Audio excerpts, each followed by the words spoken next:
Madame Audrey Azoulay, directrice générale de l'UNESCO. Monsieur le Président. Madame, Colonel. très hommage, soyez la bienvenue. Merci infiniment, Monsieur le Président. Merci de votre accueil. Merci. Merci, Monsieur le Président.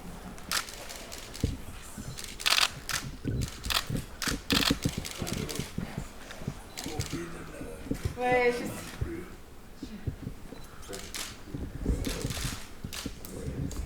Non, je ne voudrais pas vous mettre en quelconque danger. Non. Le pays va...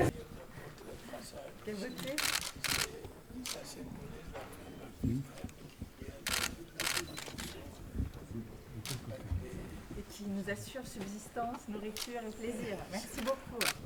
Merci.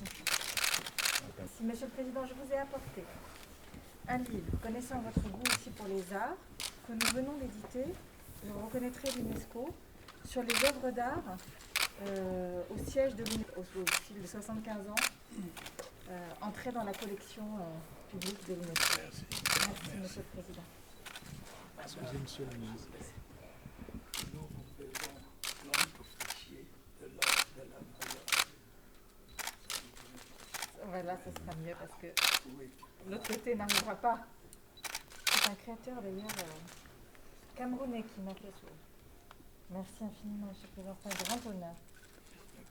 Ça va tenir. Pas du tout, c'est parfait. Merci, Monsieur le Président. Merci. Je vais le tenir. Ah, vous avez raison. C'est un grand honneur, Monsieur le Président. Merci infiniment et merci de votre accueil, de votre amitié et de vos mots chaleureux pour l'UNESCO. Merci. Merci infiniment, Monsieur le Président. À tout à l'heure. Voilà, notre directeur que vous connaissez peut-être aussi du bureau justement à Yaoundé sur lequel vous nous faisiez tant de compliments. Et non, Lazare. Lazare. Je cherche Lazare, s'il était là, j'aurais voulu le présenter au président.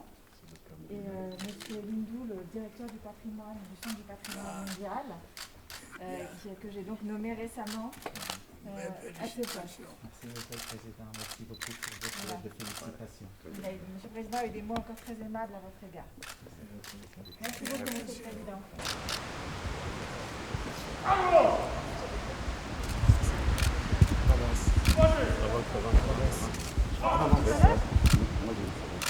Comment ça, vous ne serez pas là? Oui, mais vous serez au match. Voilà. Ça, on se voit. Oui, tout à fait. Très bien. Et on se retrouve.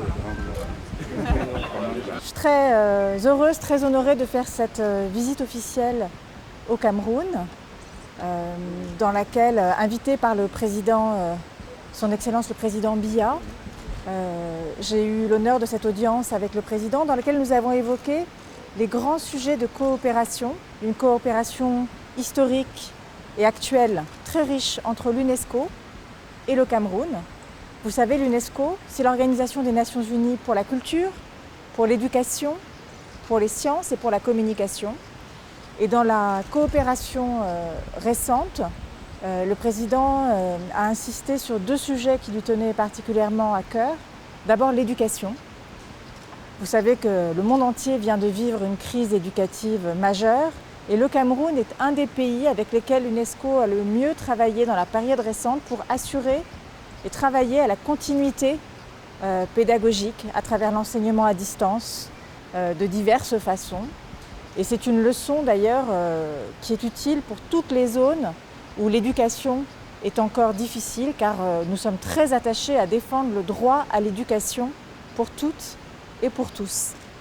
Et le deuxième sujet que nous avons évoqué avec le président, celui d'un travail que fait l'UNESCO avec les autorités du pays pour le développement des radios communautaires qui sont si importantes là aussi pour avoir une présence dans la diversité des langues, dans la diversité des cultures, la diversité des territoires et avec une implication forte de la société civile, des jeunes, des journalistes, du monde culturel, du monde associatif, qui trouvent un média d'expression très fort à travers ce réseau de radios associatives. L'accès à l'éducation, le droit à l'éducation, c'est ce qui est le plus fondamental dans une société. C'est la promesse que l'on fait et qu'on doit tenir à la jeunesse, aux enfants, aux nouvelles générations, et toute atteinte au droit à l'éducation est un crime contre la nation. C'est ce que j'avais voulu dire devant le conseil exécutif de l'UNESCO lors de ce tragique moment où des élèves avaient perdu la vie dans une salle de classe. Et c'est pourquoi nous travaillons et nous sommes engagés pour l'accès de tous et toutes à l'éducation, par tout moyen, y compris à distance lorsqu'on ne peut pas faire autrement, mais pour ne jamais laisser rompre ce fil de l'éducation. Et si la pandémie que le monde vient de vivre nous a appris quelque chose, c'est à quel point les écoles sont fondamentales pour la société. L'école, c'est un lieu d'apprentissage, c'est un lieu de protection pour les enfants, c'est un lieu des possibles pour toutes les jeunes filles, pour tous les jeunes garçons. Et c'est ça qu'il nous faut protéger. L'UNESCO s'est construite autour de ça au lendemain de la Seconde Guerre mondiale et a accompagné le continent africain particulièrement dans cette mise en œuvre du droit fondamental à l'éducation. It's my first official visit as a UNESCO's Director General in Cameroon. I was very happy to be able to do it in this very particular moment for the African continent.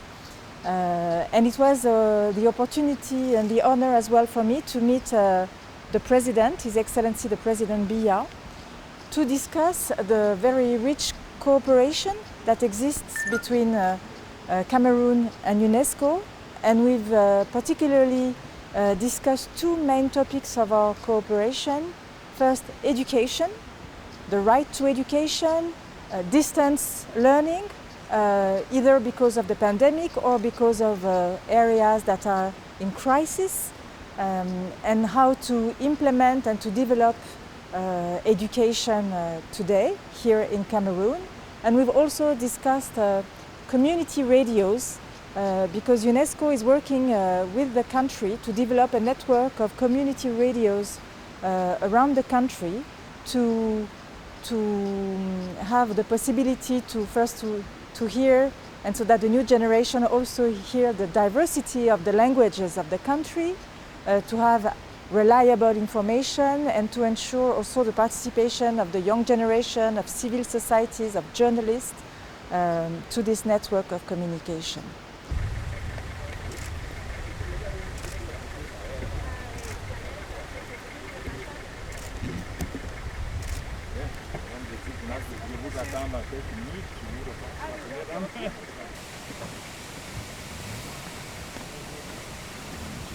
Je te mets ma carte dans la poche. Je te mets ma carte dans la poche. Oh oui. Ouais.